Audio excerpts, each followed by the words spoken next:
اس کی کرامتیں بڑی عجیب تھیں. فرشتہ آتا تھا وہی لے کے, اس کا نام تھا ٹیچی. ٹیچی اپنی کتاب میں لکھا ہے. نام کیا ہے؟ نبی پاک صلی اللہ علیہ وسلم نے فرمایا کہ جناب عائشہ کے ساتھ میرا نکاح اللہ نے آسمانوں پہ کیا ہے. اس نے حدیث پڑھ لی تو سویرے اٹھ کے اس نے بھی ایک فتویٰ دیا. ایک بی بی تھی, نام تھا محمدی بیگم. کہنے لگا میرا بھی اس کے ساتھ آسمانوں پہ نکاح ہو گیا ہے. پھر ساری زندگی محمدی بیگم کی منتیں ہی کرتا رہا. اس نے کہا میں نے نہیں کرنا تیرے بے ایمان کے ساتھ نکاح. اب ایک نیا بہانہ میں سنتا ہوں, نیا بہانہ. کہتے ہیں جی پاکستان کی اسمبلی نے انہیں کافر کہا ہے. اسمبلی وزیر اعظم صاحب شیخ الحدیث ہے آپ کے. اسمبلی میں جو لوگ بیٹھتے ہیں شیخ, ان کا کیا کفر اسلام سے, کیا وہ کسی کو کہیں گے بیچارے. سورۃ اخلاص تو ہمارے وزیر داخلہ اور وزیر خارجہ نہیں سنا سکتے. یہ حال ہے. بہت بڑے بڑے بیرسٹر کہلانے والوں کو سورۃ اخلاص نہیں آتی, انہوں نے کسی کو کافر مسلمان کیا کہنا ہے. اسمبلی کا مسئلہ نہیں ہے. امت مسلمہ کے علماء, محدثین, محققین کا متفقہ فیصلہ ہے کہ مرزائی کل بھی کافر تھے, آج بھی قیامت تک کافر, اور بدترین کافر ہے, ہلکے پھلکے کافر بھی نہیں, سپرلیٹر ڈگری ہے, زبردست قسم کے کافر ہے, چھوٹے موٹے بھی نہیں, آخری درجے کے بدترین مشرک ہیں. ہم لوگوں کی اپنی موج ہے جمہوری, اور نہیں جی نہیں نرمی کرنی چاہیے, نہیں جی نہیں نرمی کرنی. ایک پارٹی والا دوسرے پہ سختی کر رہا ہے. مذہب کے معاملے میں سارے اس نے اخلاق کے قائل ہیں, سب اخلاق کے قائل ہیں. نرمی کرو ٹھیک ہے, سب کو کہو چلو ٹھیک ہے گلی برابر کی ہے, ووٹ برابر کے لے لو. وہاں کہتے ہیں نہ دیے تو لڑائی بھی ہوگی, ناراضگی بھی ہوگی, جھگڑا بھی ہوگا, یہ بھی ہوگا. دنیا داری کے معاملے میں سختی, اور دین کے معاملے میں ایسا نہ کرو. وہ بدترین مشرکین ہیں, انہوں نے ایسے ایسے ظلم کیے. وہ تو کہتے ہیں جو ہمارے پیچھے نماز, مرزا تو یہ کہتا تھا جو مجھے نہیں نہ مانتے وہ سارے شیطان کے پیروکار ہیں. تو سب کو شیطان کہہ رہا ہے, تو نرمی کر رہا ہے. اور پھر اس کے مرزائیوں کی مصیبت یہ ہے کہ وہ کہتے ہیں جی ہم قرآن کو بھی مانتے ہیں, ہم اسلام کو بھی مانتے ہیں, ہم نبی پاک صلی اللہ علیہ وسلم کو بھی مانتے ہیں, بس آخری نبی نہیں مانتے, ایک نیا نبی مانتے ہیں. اور پھر رنگ بڑا عجیب دیا, کہتے ہیں ذلی نبی ہے, بروزی. نوکھا فلسفہ سنیں آپ, حیران ہو جائیں گے. ذلی نبی کہتے ہیں میں مستقل نبی نہیں, میں نبی پاک کا سایہ بن کے آیا ہوں. یہ اس نے دعویٰ کیا ہے. کہتے ہیں میں مستقل نبی نہیں, میں حضور کا. اور بیوقوف, جس خدا نے اپنے رسول کا سایہ بنایا ہی نہیں کہ کسی کے قدم نہ آ جائیں. تیرے جیسے شخص کو سایہ بنانا تھا جس کی ایک آنکھ بھی کوئی نہیں, کانا ہے بیچارہ. مرزا کانا تھا, ایک آنکھ اس کی سلامت. اللہ کے نبیوں میں کوئی نقص ہوتا. ہمارے ہاں ایک دفعہ گفتگو ہو رہی تھی تو ایک مولانا کہنے لگے مرزا جھوٹا نبی ہے. استادوں نے روک دیا, کہنے لگے یہ لفظ بھی نہیں کہنا, جو نبی ہوتا ہے وہ جھوٹا نہیں ہوتا, اور جو جھوٹا ہوتا ہے وہ نبی. یہ لفظ بھی نہیں کہنے, اس کو جھوٹا نبی نہیں کہنا. کہا حضور پھر کیا کہیں؟ کہنے لگے چلو کانا شانا کہہ لیا کرو, اتنی گنجائش ہے. یہ تو لو دو چار جملے ہیں, جیسا بیچارہ ہے تھا ویسا چلو کہہ لو, کانا شانا کہہ لیا کرو, اس کی اجازت ہے. لیکن یہ لفظ کہنے کی اجازت منظم سازش کی اس شخص نے, منظم. اور یہ رکی نہیں. ہماری یونیورسٹیوں کے اندر بہت سارے لیکچرار بھرتی کیے جاتے ہیں جو قادیانی ہیں, مرزائی ہیں. اور آپ حیران ہوں گے یہ بات سن کے کہ یورپ کا ویزا سب سے آسانی سے اس بندے کو ملتا ہے جو کہتا ہے جی میں مرزائی ہو گیا ہوں, مجھے پاکستان میں خطرہ ہے. فٹافٹ بلا لیتے ہیں. تمہاری ان کے ساتھ کیا رشتہ داری ہے جو تمہیں فٹافٹ بلاتے ہیں؟ بتاؤ کیا تعلق ہے جو تمہیں سپورٹ کرتے ہیں؟ مرزا غلام احمد قادیانی نے دعویٰ کیا. پہلے وہ کہنے لگا جی میں محدث ہوں, میں حدیثوں کی تشریح کرتا ہوں. پھر کہنے لگا میں مجدد ہوں, دین کی تجدید کروں گا. پھر آہستہ آہستہ کہنے لگا جی میں امام مہدی بن کے آیا ہوں. لوگ کٹھے ہونے لگے نا, ہمارے لوگ تو دعا کرانے پہ قائل ہو جاتے ہیں.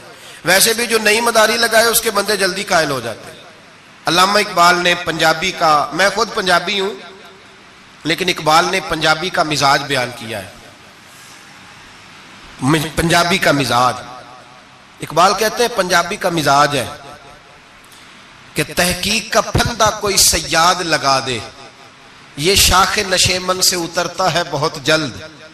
کہتے ہیں کوئی مداری دکھائے صحیح, اس کا کام ہے فٹافٹ پہنچ جانا. یہ مداریوں کا زمانہ ہے. جو اچھی مداری لگا لے, شور شار اچھا کرے, اس کے گرد لوگ. جو کہے میں نے پھونک ماری تو بندہ چل پڑا, پھونک ماری تو گر گیا, پھر میں نے ایسے کیا تو ایسے ہو گیا. کوئی مداری دکھائے صحیح. مداری کا دور ہے. اس نے بھی مداری لگا لی, میں دعا کرتا ہوں تو فلانا صحیح ہو گیا, میں یہ کرتا ہوں تو کبھی محدث ہو گیا, کبھی وہ مجدد ہو گیا, پھر کہنے لگا میں امام مہدی ہوں. پھر اس نے تھوڑی ترقی کر لی تو کہنے لگا میں مسیح موعود ہوں, وہ جو حضرت عیسیٰ علیہ السلام نے دوبارہ پیدا ہونا تھا تو لہذا میں آ گیا ہوں, معاذ اللہ. پھر آہستہ آہستہ جب اس نے سمجھا نا کہ اب بندے تھوڑے پکے ہو گئے ہیں جو میرے ساتھ ہیں, پھر کہنے لگا نہیں میں ذلی نبی ہوں, بروزی, میں سایہ بن کے آیا ہوں. مرزا غلام محمد قادیانی, پشت پناہی اس کو انگریز کی حاصل تھی. کسی شخص جب حکومتیں سپورٹ کرتی ہیں پھر اس کا آگے بڑھنا بڑا آسان ہو جاتا ہے. اس کی انگریز نے مکمل پشت پناہی کی. اپنے بچوں کو سمجھائیں جو بات عرض کر رہا ہوں. ہمارے اپنے شہروں میں جو معروف سکول ہیں ان کے اندر ایسے ٹیچر بھرتی ہونے لگے ہیں جو قادیانی اور مرزئی ہیں, جو گندے نظریات کے حامل لوگ, جو طرح طرح کی. آپ کو نہیں پتا, ہمیں تو شوق ہی بڑا ہے نا, بچہ ایف ایس سی کرے صحیح, جائے جدھر مرضی, بی ایس سی کرے بس وہ. اور بڑی جلدی لوگ مائل اور قائل ہوتے ہیں. ایک صاحب مجھے کہنے لگے جی اب تو سائنس بھی ماننے لگی ہے اسلام کی ساری باتوں کو. تو میں کہا مانے چاہے نہ مانے, سائنس کے ماننے سے کوئی فرق پڑتا نہیں, مانتی سائنس تو نہ مانے. اور بڑی ذمہ داری سے بات کہہ رہا ہوں, بڑی ذمہ داری سے. دین کی کوئی تحریک چلتی ہے تو نہ سیاستدان نکلتا ہے, نہ جاگیردار, نہ سیاستدان, نہ وڈیرا, نہ کوئی اور, الا ماشاءاللہ.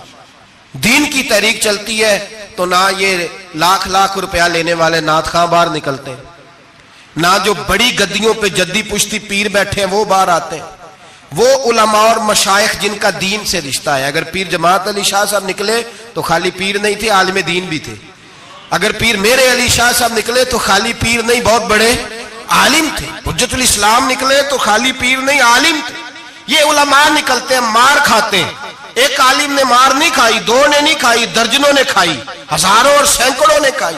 علماء نے قربانیاں دی, جیلوں میں بند ہوئے. علامہ محمود رضوی صاحب رحمت اللہ تعالی علیہ کو پکڑ کے لاہور کے قلعے میں بند کیا گیا, اور انگریز نے اس قدر سخت سزا دی کہ علامہ کو باندھ کے ختم نبوت کی تحریک چلانے کے جرم میں الٹا لٹکا کے تو نیچے توڑی ڈال کے اور چیزیں ڈال کے دھواں جلا دیا گیا. ان کے ناک میں دھواں جاتا تھا, ساری زندگی دمے کے مریض رہے, دو تین باتیں بھی کھول کے نہیں کر پاتے. اس قدر زیادہ اذیت دی گئی علماء کو, اس قدر زیادہ. علامہ عبدالاحمد بدایونی رحمت اللہ تعالی علیہ فرماتے ہیں کاٹنے والے جانور ہماری شلواروں میں ڈال کے نیچے سے باندھ دیا جاتا تھا. کہا جاتا تھا اب ختم نبوت کی بات کرو, لیکن کوئی شخص بھی ایک منٹ کے لیے بھی پیچھے ہٹنے کو تیار. قربانیاں دے کر, قربانیاں ان بے ایمانوں کو کافر قرار دلوایا. اور پھر بطلے حریت امام وقت حضرت علامہ شاہ احمد نورانی رحمت اللہ علیہ اور مولانا عبدالستار خان نیازی کو سزائے موت کا حکم ہوا. مولانا ابو الاسناد اعلیٰ حضرت کے خلیفہ تھے, ان کے صاحبزادے سید خلیل احمد صاحب رحمت اللہ تعالی علیہ کو سزائے موت کا حکم ہوا کہ مرزائیوں کے خلاف انہوں نے علم بلند کیا. وہ تو پاکستان بنا. پھر جدوجہد شروع ہوئی, پھر زور ہوا. پھر علامہ نورانی رحمت اللہ علیہ کی قیادت میں پورے زور اور شور کے ساتھ تحریک چلی. آخر مجبور ہوئے اس دور کے وزیر اعظم بھٹو صاحب, مجبور ہو گئے اور کہا ٹھیک ہے سویرے میں مرزے کے پوتے کو بلاتا ہوں, آپ اسمبلی میں بیٹھ کے بات کریں, ان سے گفتگو کریں. اگر ہم قومی اسمبلی کے ممبران نے دیکھا واقعی جھوٹا ہے تو ہم انہیں اقلیت قرار دے دیں گے. علامہ نورانی حضرت ابو بکر صدیق کی اولاد تھے اور میرے اعلیٰ حضرت فاضل بریلوی رحمت اللہ علیہ کے خلیفہ کے بیٹے تھے, اور خود حضور مفتی اعظم ہند رحمت اللہ علیہ کے مرید تھے. حضرت علامہ نورانی ساری زندگی ایسا لباس پہنتے تھے کہ اس کے اندر سلوٹ نظر نہیں آتی تھی. امامہ اتنا حسین ہوتا تھا کہ دیکھنے کو دل کرتا تھا, اور گاڑی میں بہترین میں بیٹھتے تھے. لیکن مکان ساری زندگی کرائے کا رہا, کرائے کا. لوگ کہتے ہیں ملنے جاتے تھے, سیڑھیوں سے اترتے تھے تو علامہ نورانی سیڑھیوں پہ بٹھا لیتے تھے, کہتے 2 ہی کمرے ہیں اور میں آپ کو بٹھا نہیں سکتا, گھر میں جگہ نہیں. تو کہا حضرت آپ اجلے تو بڑے نظر آتے ہیں, تو آپ فرماتے لباس دنیا کو دکھانے کے لیے پہنا ہے اور باقی تو سارا میرا معاملہ خدا رسول کے ساتھ ہے. میں جانوں اللہ رسول جانے. میں بھکاری بن کے نہیں جینا چاہتا, خودداری کے ساتھ وقت گزارنا چاہتا ہوں. علامہ نورانی کہتے ہیں جس رات صبح اسمبلی میں مناظرہ ہونا تھا تو میں سوچنے لگا آج رات کیا کروں, تو پھر مجھے خیال آیا میں نے وہی کرنا ہے جو بدر کی رات میرے مصطفیٰ نے کیا تھا. ساری رات میں مصلے پہ بیٹھا رہا. کہتے ہیں بس اونگ لگی تو بات بن گئی, آنکھ لگی تو بات بن گئی. کہتے ہیں سحری کا وقت ہوا تو دستک ہوئی دروازے پہ. 2-3 نادان دوست کہنے لگے آپ ہمارے گھر آئے. فرماتے ہیں میں ان کے گھر گیا. جب ان کے گھر پہنچا تو وہاں مرزئی اور قادیانی 10 کروڑ روپیہ بریف کیس میں بند کر کے لائے اور کہنے لگے مولانا یہ بیانہ ہے, بیانہ, یہ آپ بیانہ پکڑ لیں اور باقی پیسے بعد میں. سنا ہے مکان بھی کرائے کا ہے, سنا ہے آپ کے پاس کوئی پراپرٹی نہیں, یہ بیانہ لے لے باقی بعد میں آئے گا. علامہ نورانی کہتے ہیں میں نے جب پیر کی ٹھوکر لگائی تو بریف کیس کھل گیا اور اس میں کروڑوں روپے بکھر گئے. مجھے کہنے لگے پیسے دیکھ کے تو آپ کو خیال آ گیا ہوگا کہ بچوں کے لیے بھی کچھ سوچنا ہے, پیچھے بھی پلٹ کے دیکھنا ہے. تو نورانی صاحب رحمت اللہ علیہ فرمانے لگے میں نے کہا ہاں میں وصول تو کر لیتا پر تم نے قیمت بڑی تھوڑی لگائی ہے. ایمان بیچنا اتنی تھوڑی قیمت, میری تو رات زیادہ قیمت لگ گئی ہے, بڑی زیادہ قیمت, میں تو بک گیا ہوں پہلے سے. کہنے لگے آپ کی کیا قیمت لگی ہے؟ فرمانے لگے رات میں درود پڑھتے پڑھتے سویا ہوں تو مدینے والے رسول کا دیدار نصیب ہوا ہے اور نبی پاک نے تھپکی دے کے کہا فکر نہ کرنا میں تیرے ساتھ ہوں. تو کہنے لگے جس کی قیمت محمد عربی لگائے کوئی اسے خرید سکتا ہے؟ سویرے میدان لگے گا اسمبلی میں اور میں اسمبلی کے فلور پہ ثابت کروں گا تم کل بھی بے ایمان تھے, آج بھی بے ایمان ہو, قیامت تک تم بے ایمان ہی رہو گے. جتنا مرضی پڑھ جاؤ, لکھ جاؤ, جتنی مرضی بڑی عبادت گاہیں بنا لو, جتنا مرضی شور کر لو اور جتنے مرضی کینیڈا اور امریکہ تمہارا ساتھ دے لے, ہمارے رسول آخری نبی ہے, حضور آخری نبی ہے. یہ امت کا متفقہ عقیدہ ہے, اس میں کسی کو رکھنا ڈالنے کی اجازت. آپ فرماتے ہیں سویرے وہ آیا, بڑے زور سے آیا, کبھی انگریزی بولتا کبھی کوئی بولی بولتا, لیکن احمد رضا کے دروازے کا ایک فقیر ایک بات ہی کرتا, وہ رضا کے نیزے کی مار ہے کہ عدو کے سینے میں غار ہے, کسے چارہ جوئی کا وار ہے کہ جو وار وار سے پار. کہتے ایک اور مولوی صاحب بھی آئے میرے ساتھ مناظرہ کرنے, ان کی اپنی کتاب سے نکل آیا کہ نبی پاک کے بعد آخری کوئی اور نبی آ جائے تو فرق نہیں پڑتا. اپنی کتاب سے, ان کے دارالعلوم بانی, دارالعلوم بنانے والے کی کتاب سے نکل آیا. تو مولوی وہ مرزا کہنے لگا تم نے بھی تو لکھا ہے. ہم نے کہا یہ بھی بے ایمان ہے, اعلیٰ حضرت کہہ چکے ہیں یہ کافر ہے, یہ بھی تمہاری طرح کا ہی ہے ظالم, لہذا اس کی بات کا کوئی اعتبار نہیں ہے. کافر قرار دے دیا گیا. کفر تو ہو گیا, اقلیت تو ہو گئی, لیکن وہ آج تک اپنی حرکتوں سے باز. ہمارے بچوں کو پتہ ہی نہیں یہ کتنے غلط ہیں, ہمیں خبر ہی نہیں کہ یہ کتنے برے ہیں. بھائی ایک صاحب سے میری ایک دفعہ بات ہوئی, چودھری صاحب تھے, گفتگو ہوئی تو کہنے لگے جی ختم نبوت نہیں مانتے تو ختم ہو گیا مسئلہ, اللہ ناراض ہو جائے گا. ختم نبوت نہیں مانتے تو اللہ ناراض ہو جائے گا. میں نے کہا جناب کے کتنے بچے ہیں؟ کہنے لگے 4. زمین کتنی؟ 20 کلے. کتنے کتنے آئے بولیے؟ تو میں نے کہا کہ نیا بندہ آ کے کھڑا ہو جائے کہ میں بھی آپ کا بیٹا ہوں, تو آپ راضی ہیں؟ مثال دے رہا ہوں سمجھانے کے لیے, بلا مثال و بلا تشبیہ. آپ راضی ہو جائیں گے؟ بولے نہیں نہیں, تو چپ کر کے آخنا چل کوئی نہیں, 4 بھی بن رہے تھے 5 بھی بن لینے, ہو جائے گا ایسا. عجیب بندے ہو. جو کام جو تمہارا بیٹا نہیں, جب تم اسے بیٹا ماننے کو تیار نہیں تو جو اللہ کا نبی نہیں, وہ میدان میں کھڑا ہو کہ میں بھی ہوں میں بھی ہوں میں بھی ہوں, تو یہ کس طرح قابل قبول بات ہے. اور ایک بھائی سگے بھائی کو جائیداد دینے کو تیار نہیں تو ایک اور آ کے شامل ہو جائے کہ مجھے بھی شامل کر لو, چلو کوئی نہیں فرق پڑتا, اتنی زمین ہے ابے کی, اتنی زمین ہے ابا جی کی, مجھے بھی شامل کر لو, تو لوگ تو قتل کر دیں گے. کہ جب تو ہے نہیں تو ہمارا بھائی بنتا کیوں ہے؟ او خدا کے بندے, عجیب فلسفہ حیات ہے, عجیب زندگی ہے, فٹافٹ ہی لوگ مان لیتے ہیں. سب لوگوں نے اپنی اپنی باتیں کی, سب نے اپنے اپنے دلائل دیے ختم نبوت پہ. ضرورت ہی نہیں تھی, جب حضور کہہ گئے جو بن سکتے تھے ان کو نبی پاک کہہ گئے, جو بن سکتے تھے جن میں صلاحیتیں تھی. حضور نے فرمایا علی تو میرے لیے اسی طرح ہے جس طرح موسیٰ کے لیے ہارون تھے. لیکن موسیٰ کے بھائی ہارون بھی نبی تھے, پر میرے بعد کو نبی ہو سکتا تو ہو اسی طرح جس طرح موسیٰ کے لیے ہارون, جن کے اندر خوبیاں پائی جاتی تھی. فرمایا ابو بکر میری ساری امت سے افضل ہے. افضل ہے پر نبی نہیں ہے. میرے رسول پاک نے فرمایا عمر فاروق میں وہ ساری خوبیاں پائی جاتی ہیں جو ایک نبی میں.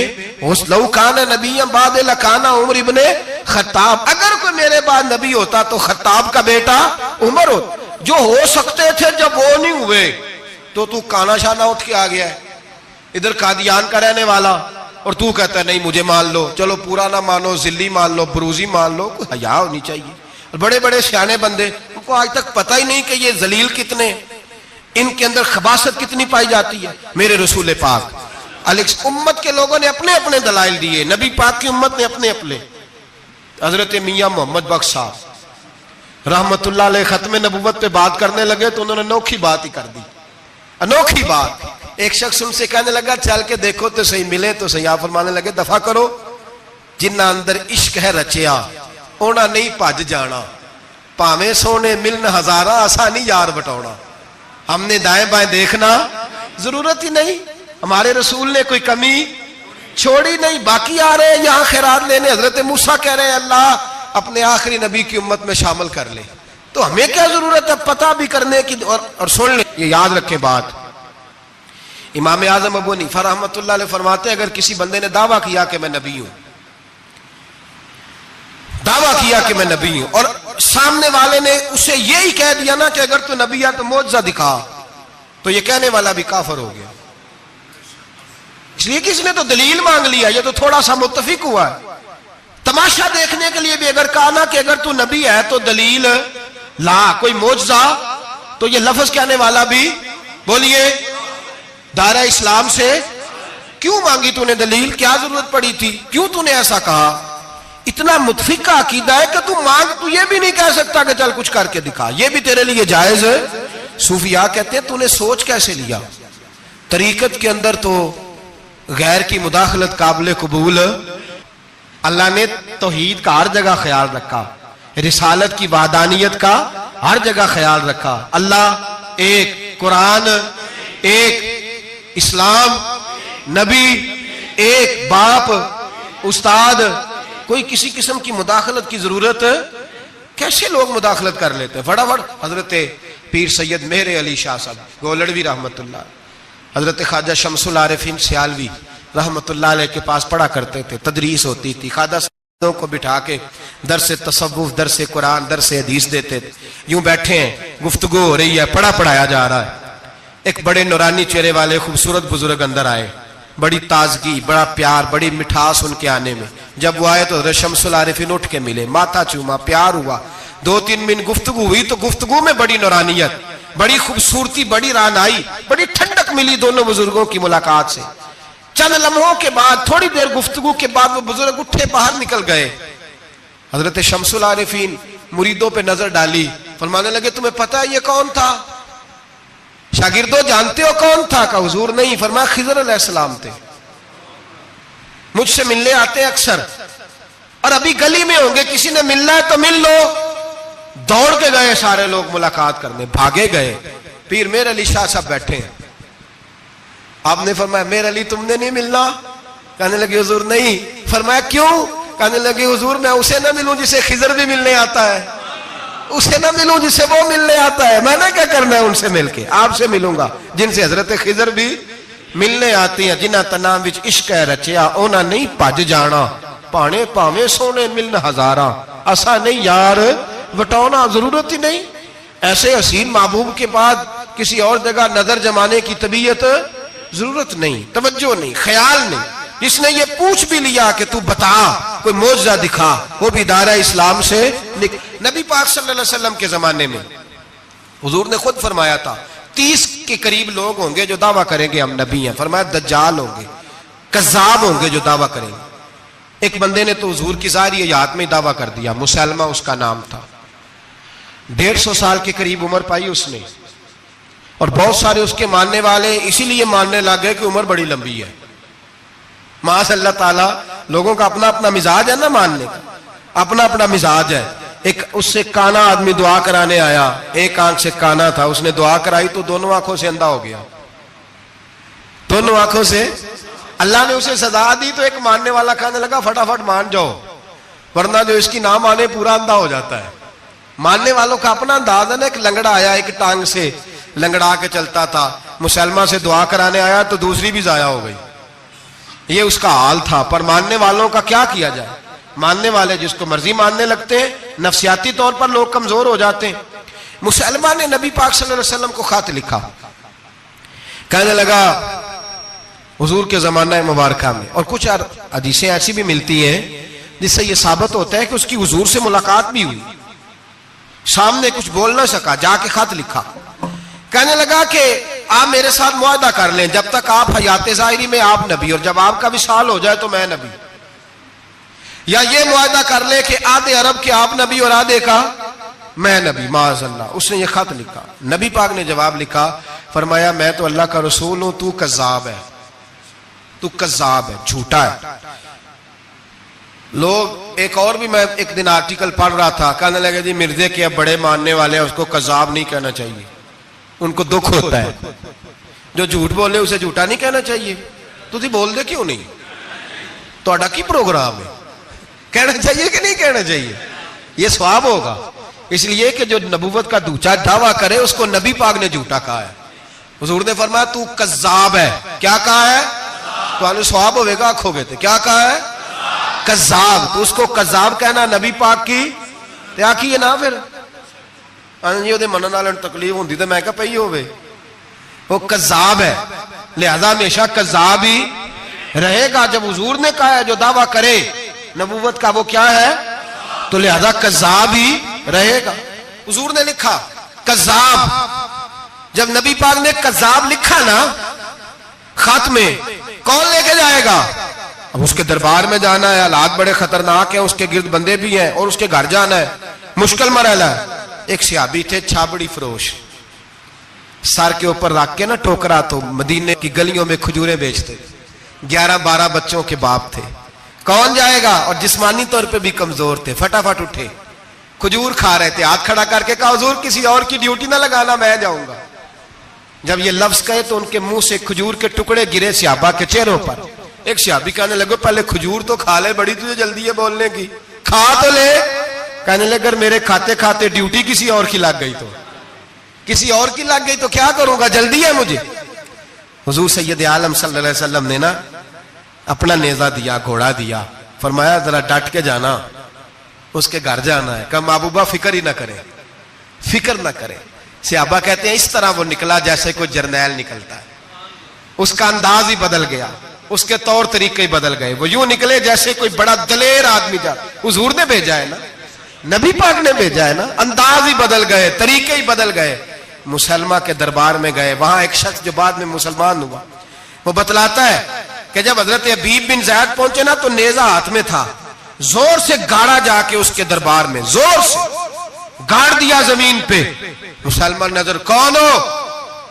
آپ فرمانے لگے تجھے چہرہ دیکھ کے نہیں پتا چلا میں رسول اللہ کا نوکر ہوں؟ ہمارے تو چہرے بتاتے ہیں ہم رسول والے ہیں، ہمارے تو چہرے بتاتے ہیں نبی پاک والے. تجھے پتا نہیں چلا کون ہوں؟ کیسے آئے ہو؟ فرمایا یہ تیرے خط کا جواب لایا ہوں. بادشاہوں کا طریقہ یہ تھا کہ خط خود نہیں پڑھتے تھے، ساتھ ایک بندہ کھڑا ہوتا تھا، وہ خط پڑھتا تھا. مسلمان نے اس کو خط دیا، پڑھو. جب اس نے خط پڑھا تو لکھا تھا تو کذاب ہے. اب سب نے سن لیا. اکیلے میں ہوتا تو چلو بات اور تھی، سن لیا سب نے. آگ بگولا ہو گیا، آنکھیں سرخ ہو گئی، جلال برسانے لگا. اب اور تو کچھ نہ ہوا. سامنے حضرت حبیب کھڑے تھے، اٹھا تلوار لے کے کہنے لگا تیرے نبی نے مجھے کذاب کہا ہے، تیرا کیا خیال ہے؟ مانے لگے خیال والی بات ہی کوئی نہیں. جسے نبی پاک کذاب کہے وہ ہوتا ہی کذاب ہے، جسے حضور جھوٹا کہے وہ ہوتا ہی.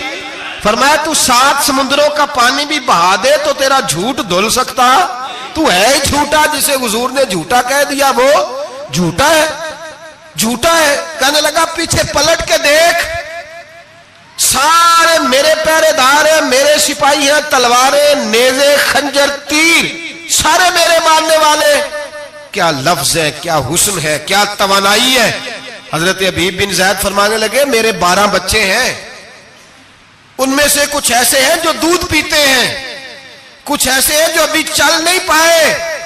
میں جب رسول اللہ کا پیغام لے کے نکلا تھا تو میں نے پلٹ کے بچے نہیں دیکھے تو تیرے پہرے دار کیسے دیکھ لوں؟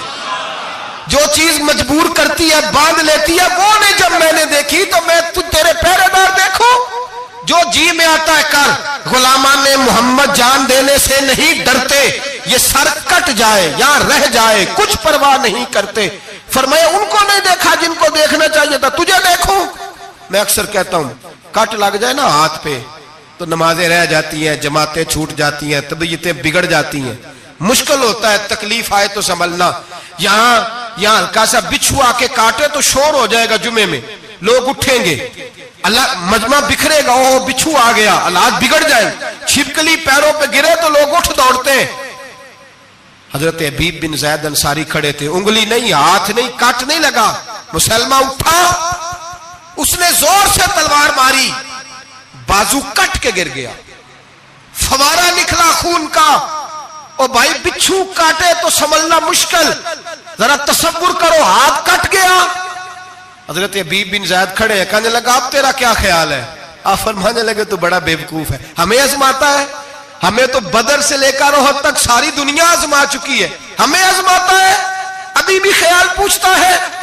فرمایا میرا خیال وہی ہے جو میرے رسول نے فرما دیا ہے، خیال وہی ہے جو نبی پاک نے کہہ دیا ہے. پھر تلوار ماری، دوسرا ہاتھ کٹ گیا. ذرا سوچنا، غور کرنا، ٹانگ ٹوٹی نہیں، ہڈی نہیں ٹوٹی، ماس نہیں اکھڑا، ہاتھ کٹ کے گرا، 2 ہاتھ گر گئے، زمین پہ گرے. حضرت حبیب کہنے لگا میں تجھے قتل کر دوں گا، باز آ جا. آپ فرمانے لگے تو بڑا نادان ہے. ان لوگوں کو ڈراتا ہے جو سویرے فجر کی نماز پڑھ کے پہلی دعا ہی شہادت کی مانگتے ہیں. ہمیں ڈراتا ہے جو سوتے وقت التجا کرتے اللہ بستر پہ موت نہ دینا، میدان میں دینا. تو ہمیں ڈرا رہا ہے، چل جو ہوتا ہے کر لے. اس نے خنجر رکھا، تلوار رکھی گردن پہ، فرمایا میں کاٹ دوں گا. فرمایا کاٹتا کیوں نہیں، کاٹتا کیوں نہیں؟ اور وہ روایت کرنے والے کہتے ہیں مسلمہ کے ہاتھ کامتے تھے ختم نبوت کے تحفظ کے لیے. جب نبی پاک کے غلام نکلے تو جھوٹا دعوے کرنے والے کانپ اٹھے، کانپ کھڑے ہوئے. کہتے اس کے ہاتھ کانپتے تھے. حضرت حبیب بن زید کٹے ہوئے بازوؤں کے ساتھ بھی توانا تھے. قلم توڑ گئے میاں محمد بخش صاحب، فرمانے لگے وہ کچا رنگ للاری والا جیڑا چڑھدا لیندا رہندا، اے عشق تیرے دا رنگ محمد چڑھ جائے پھر نہیں لیندا. جب تلوار چلی، گردن کٹی تو رسول اللہ کی ختم نبوت پر پہرا دینے والوں کا اجر میرے رسول نے بیان فرمایا، میرے نبی نے اجر بیان کیا، ڈگری جاری فرمائی، سند دی حضور نے. وہاں گردن کٹی اور جہاں مدینے میں حضور کی آنکھوں میں آنسو آئے. یا رسول اللہ کیا ہوا؟ فرمایا میرا حبیب شہید ہو گیا ہے اور رب کریم نے اس کے لیے جنت کے سارے دروازے کھول دیے، سارے دروازے اللہ نے کھول. یہ سند جاری کی نبی پاک. ختم نبوت مسلمان کا عقیدہ. حضرت ابو بکر صدیق نے ختم نبوت کے تحفظ کے لیے پورا ایک دستہ تیار کیا. ابو جال کے بیٹے جناب سیدنا اکرمہ رضی اللہ تعالیٰ عنہ، ان کی سربراہی میں جناب سیدنا ابو بکر صدیق رضی اللہ تعالیٰ عنہ نے لشکر تیار کیا. وہ لشکر گیا، اس لشکر میں حضرت وحشی بھی تھے جنہوں نے حضرت امیر حمزہ کو میدان احد میں شہید کیا تھا. فرماتے ہیں میں دعا کرتا تھا اے اللہ بہترین مسلمان میرے ہاتھوں شہید ہوا ہے، اب میرے ہاتھوں کوئی بدترین کافر قتل کرا تاکہ میرا کفارہ ہو جائے. فرماتے ہیں جب میں نکلا میدان میں پہنچا تو مسلمہ میرے سامنے آ گیا، جھوٹی نبوت کا دعویٰ کرنے والا. کہتے ہیں جب سامنے آیا تو میں نے اس کو مارا، تیر وہ گرا، اور جب گرا تو میں نے رکھا پھر اس کی گردن پہ پیر. میں نے کہا میرے رسول تو میدان بدر میں دعا کریں تو 5000 فرشتے آتے ہیں، تو ذرا پلٹ کے دیکھ بے ایمان تیرا حال کیا ہے. فرماتے ہیں میرے قدموں کے نیچے. میں نے کہا تو میرے نبی سے مقابلہ کرنے چلا تھا؟ میں رسول اللہ کا ادنا غلام ہوں، نہ بدری ہوں، نہ اشرا مبشرہ میں سے ہوں، نہ میں خلفائے راشدین میں سے ہوں، پر ہوں رسول کا غلام، الصحابی کن نجوم میں شامل ہوں. فرماتے میں نے گردن کاٹی اور اللہ نے مجھے موقع دیا. حضرت امیر حمزہ اگر میرے ہاتھوں شہید ہوئے تھے تو نبی پاک کا بدترین دشمن بھی میرے ہاتھوں قتل ہوا.